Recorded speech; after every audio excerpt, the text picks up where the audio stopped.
नमस्कार, मैं सुनील कुमार आपका स्वागत करता हूं आपके अपने चैनल क्या ऐसा होता है में। दोस्तों, हम में से हर इंसान जो उस लेवल का होगा, मैं उस लेवल की बात कर रहा हूं, जो इंसान अपने घर में जिम्मेदार होगा, जिम्मेदार मतलब ज्येष्ठ, ज्येष्ठ मतलब सबसे बड़ा, उसका कम से कम एक कर्तव्य उसे अपनी एक उम्र की सीमा पर समझ में आता है कि हमें गया जी जाना है, गया जी जाकर पिंडदान करना है, अपने पूर्वजों को खुश करना है, पितरों को अपने को खुश करना है। लेकिन मार्ग में बहुत समस्याएं आती हैं। वो छोटी छोटी समस्याएं ऐसी होती हैं कि हम वहां पर जाना डिले करते जाते हैं। चलो बाद में देखेंगे, चलो अगली बार देखेंगे, चलो इसके बाद देखेंगे, चलो उस समय चले जाएंगे। इस तरह से हम लोग सोचते रहते हैं। तो दोस्तों, कुछ छोटी छोटी समस्याएं ऐसी होती हैं जिसकी वजह से हम डिले होते जाते हैं, और जैसे ही अच्छा समय निकल जाता है उसके पश्चात हम पछताते हैं।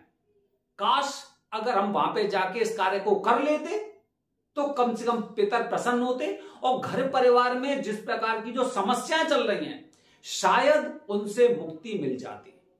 दोस्तों, पहला श्राद्ध, किसी भी पूर्वज के लिए जब पहला श्राद्ध किया जाता है तो उसका क्षेत्र गया जी को बताया गया है। गया जी में लोग पिंडदान करने आते हो। पिंडदान करने के पश्चात ना तो उन्हें पूरी जानकारी होती पहले, और ना बाद में पूरी जानकारी मिल पाती। जब वो गया जी जाते हैं तब भी उन्हें कुछ पता नहीं रहता है, और जब वहां से आ जाते हैं तब भी कुछ पता नहीं रहता है कि हमें करना क्या है, नियम कौन से होते हैं। दोस्तों, आज मैं अपनी वीडियो के माध्यम से आपको गया जी के बारे में बता रहा हूं कि गया जी में पिंडदान अगर आप करने जा रहे हैं तो आपको किन किन बातों का ध्यान रखना चाहिए और कैसे होगा पिंडदान। दोस्तों, अभी मेरे पास फोन आया था, बताया था कि गया जी जाने का प्लान हम करीब 4-5 साल से कर रहे हैं, लेकिन अभी तक जा नहीं पाए, क्योंकि यहां पर आकर लोग भ्रांतियां फैलाते हैं। वहां पर इस प्रकार के पंडा रहते हैं, वहां पे उस प्रकार के पंडा होते हैं, और यहां से तो बहुत ज्यादा पैसा मांगते हैं, बहुत ज्यादा डिमांड करते हैं। कुछ भी सच्चाई नहीं है।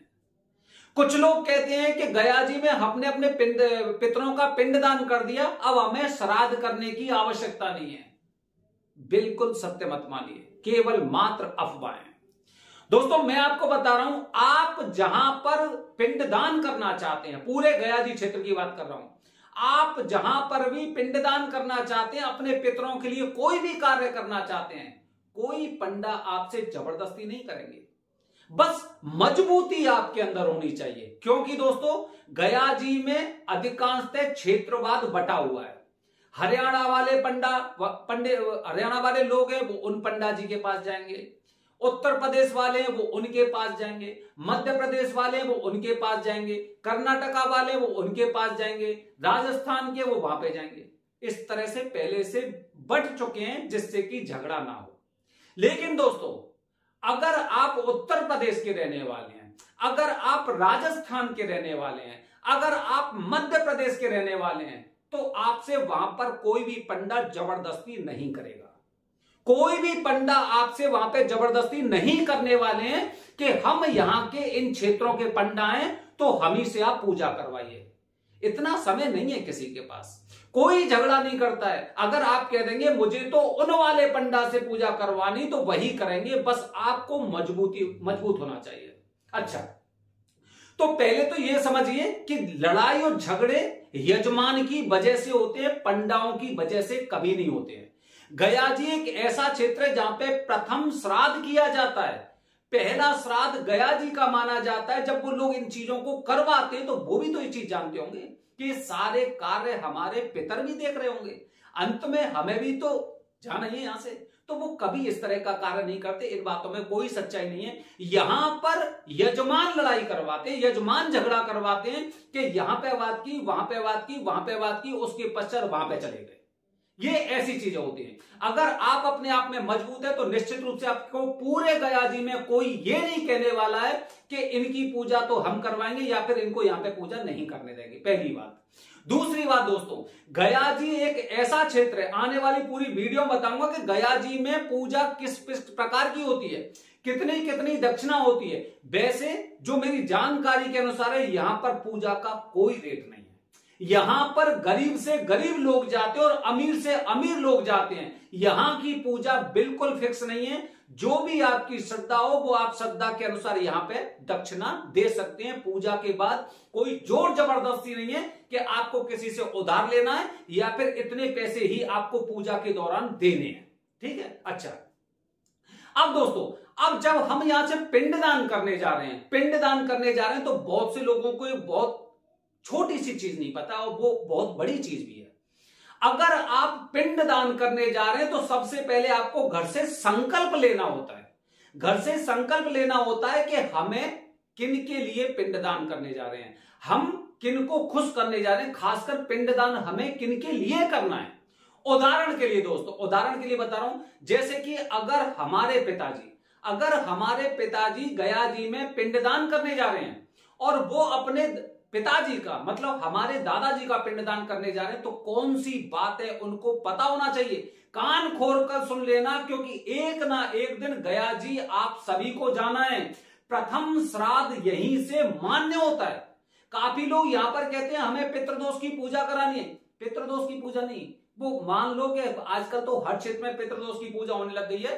पितृदोष की पूजा के लिए त्र्यंबकेश्वर पहला स्थान त्र्यंबकेश्वर है। यहां पर प्रथम श्राद्ध किया जाता है, पहला श्राद्ध किया जाता है। तो दोस्तों, अगर मेरे पिताजी गया जी में पिंडदान करने जा रहे हैं दादाजी के लिए, तो सबसे पहला संकल्प हो गया दादाजी का कि दादाजी के लिए हम यहां पर पिंडदान करने जा रहे हैं, मतलब पिताजी हमारे अपने पिताजी के लिए पिंडदान करने जा रहे हैं। तो कौन सी छोटी छोटी बातें, गौर से सुनिए दोस्तों। जैसे हमारे दादाजी टोपी लगाते थे, एक छोटा सा डंडा लेकर चलते थे जिसे बेंत बोलते हैं, उस डंडे को लेकर चलते थे।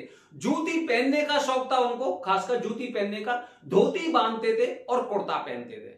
उनका सबसे पसंदीदा जो जूते या चप्पल हो गए तो उनमें हो गई जूती। अगर सबसे अच्छा उनको पहनने का शौक था तो सफेद रंग के कपड़े, और सफेद रंग के कपड़े ऐसे जैसे किसी टाइम पे पहले टेनोपाल चलता था, टेनोपाल, जिससे कपड़े का रंग एकदम सफेद हो जाता था, तो ऐसे कपड़े उन्हें पसंद थे। उन्हें जो सफेद रंग की धोती होती थी उन्हें पहनने का, और जो कुर्ता होता है, कुर्ता के ऊपर जो एक पहले जो आजकल मोदी जी पहनते हैं जो जैकेट, जिसे पता नहीं क्या बोलते थे, भूल गया हूं मैं। ठीक है। अच्छा, तो उसे पहनते थे जैकेट। तो उन्हें बड़ा शौक था, क्योंकि ना एक अलग सा लुक आता है। हर इंसान को ना कुछ चीजें अच्छी लगती हैं। तो दोस्तों, अगर मेरे पिताजी गया जी में जा रहे हैं, बात को समझना, क्योंकि बहुत से लोगों को पता ही नहीं है, आंख बंद करके चले जाते हैं। लोग कहते हैं वहां पे जाइए बहुत पंडा मिल जाएंगे, और यहां से ऐसी गलतियां करके जाते हैं जिसकी वजह से पूरी तरह से चीजें ठीक से नहीं हो पाती हैं। क्योंकि वैसे ही प्रकृति में, पृथ्वी पर इतने प्रकार के दान बताए गए हैं। सेजिया दान हो गया, स्वर्ण दान हो गया, गौदान हो गया, भूमिदान हो गया, रजत दान हो गया, ब्रह्म, और इस प्रकार की चीजें होती हैं जो दान से संबंधित होती हैं। ठीक है। जब इंसान इन्हीं को नहीं कर पाएगा, बताइए स्वर्ण दान आप कितना दे पाएंगे, रजत दान क्या करेंगे, गौदान दे सकते हैं, वहां पर जाकर पृथ्वी का दान, भूमि दान कर सकते हैं, आप क्या कर सकते हैं, है ना। तो अब ये तो चीजें बात की हो गई। हमें जो जरूरी बात होती है उनके लिए हमें ध्यान रखना है। अब हम जब भी जाएंगे अपने पिताजी के साथ में, जो पिताजी हमारे पिंडदान करने वाले हैं, वो सबसे पहले देखेंगे कि हमारे दादाजी को कौन कौन सी चीज अच्छी लगती थी, जिनमें पहले नंबर पर पैरों से संबंधित चीजें देखी जाती हैं। जैसे कि उन्हें जूती पहनने का शौक था। बहुत से लोग ऐसे होते हैं जिन्हें थोड़ा सा वो नोकदार जूती पहनने का शौक होता है। काफी लोग ऐसे होते हैं जिन्हें राजस्थानी टाइप की जूती पहनने का शौक होता है। काफी लोग ऐसे थे जिन्हें बूट पहनने का शौक होता था। काफी लोग ऐसे थे चमड़ा की चप्पल पहनते थे, बाटा की चप्पल आती थी उस समय, उन्हें पहनते थे। तो अलग अलग लोगों को अलग अलग चीजें पसंद थी। इसी प्रकार दोस्तों, हमारे दादाजी को जूती पसंद थी। तो जब भी पिताजी यहां से जाएंगे तो कम से कम पहला आइटम जो अपने साथ लेकर जाएंगे वो होंगी उनकी जूतियां। ठीक है। अच्छा, इसके पश्चात हमारे दादाजी को टोपी लगाने का बहुत शौक था, तो एक यहां से टोपी खरीद कर लेके जाएंगे। जैसे उन्हें सफेद रंग का कुर्ता अच्छा लगता था, धोती अच्छी लगती थी, उसी प्रकार से इसमें कंजूसी मत करना, कंजूसी। ठीक है।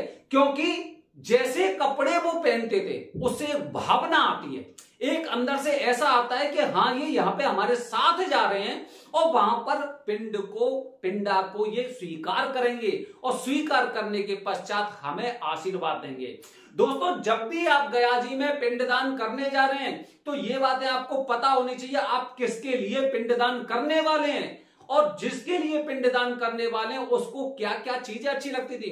काफी मैंने देखे हैं मराठी लोग, हरियाणा के लोग, इस तरह के लोग होते हैं, वो यहां से पूरे टोल की टोल जाते हैं और अपने साथ यहां तक कि खाने पीने की चीजें भी ले जाते हैं, क्योंकि जिनके लिए ये पिंडदान करने वाले हैं उनको खाने पीने का बहुत ज्यादा शौक था। तो जो भी ये कार्य करने जा रहे हैं, जिस प्रकार की आप यहां पे पूजा करने जा रहे हैं, पिंडदान करने जा रहे हैं, तर्पण करने जा रहे हैं, श्राद्ध करने जा रहे हैं, सबसे पहले 2 दिन पहले आपको उनके बारे में सोचना चाहिए। 2 दिन पहले आपको सोचना चाहिए, उनके बारे में जानकारी निकालनी चाहिए। जो कंप्यूटर की मेमोरी होती है उसमें से आपको जानकारी निकालनी चाहिए। उनको वो चीजें अच्छी लगती थी, उनको वो चीजें अच्छी लगती थी, पहले से सामान अपने पास लाकर रखिए। उसके पश्चात आपकी अर्जी लगेगी, जो आपका एक संकल्प होगा कि आप इनके लिए पूजा करने जा रहे हैं। दोस्तों आने वाली वीडियो में आपको बताने जा रहा हूं मैं कि गया जी एक ऐसा क्षेत्र है जहां पर किसी प्रकार की दक्षिणा नहीं है, कोई दक्षिणा नहीं है। सब लोग अपनी अपनी श्रद्धा के अनुसार यहाँ पे पूजा करके आते हैं, पिंडदान करके जाते हैं। कुछ लोग ऐसे होते हैं 1100 रुपए में भी करके आते हैं, और कुछ लोग ऐसे होते हैं जो 2-2 लाख 4-4 लाख रुपए की यहाँ पे पूजा करके जाते हैं, लेकिन प्रसन्न होके जाते हैं, अपनी श्रद्धा के अनुसार पूजा करके जाते हैं, और भगवान उन्हें प्रसन्न भी करते हैं, उनके पितर प्रसन्न होते हैं। बस ये बात ध्यान रखिए, ऐसा किन्हीं शास्त्रों में जिक्र नहीं है कि अगर आप गया जी में पिंडदान करके आए तो उसके बाद श्राद्ध नहीं करना है। ये केवल मात्र भ्रांतियां हैं, अपवाद है, इन पर ध्यान ना दें। पितृपक्ष चल रहा है, अपने पितरों के लिए श्राद्ध, तर्पण, पिंडदान वगैरह करते रहें। हर हर महादेव, हरिओम।